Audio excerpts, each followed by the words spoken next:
આજે બધા લોકો અહીંયા આ ગંદકીના વિરોધમાં ભેગા થયા છે કે ભાઈ આ ગંદુ ગટરનું પાણી આ કેનાલમાં આવી રહ્યું છે, દૂષિત પાણી, કચરો નાખી રહ્યા છે લોકો.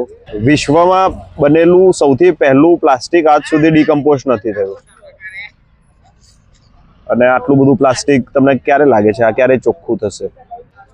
અને આટલી સારી જગ્યા બગડી રહી છે અને પાણીનો બગાડ થઈ રહ્યો છે, ગટરનું પાણી આવી રહ્યું છે.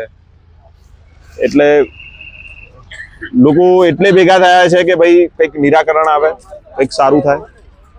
જે દુર્ગંધવાળું પાણી આવી રહ્યું છે, ગામવાળાનું એવું કહેવું છે કે આ ગટરનું પાણી છે.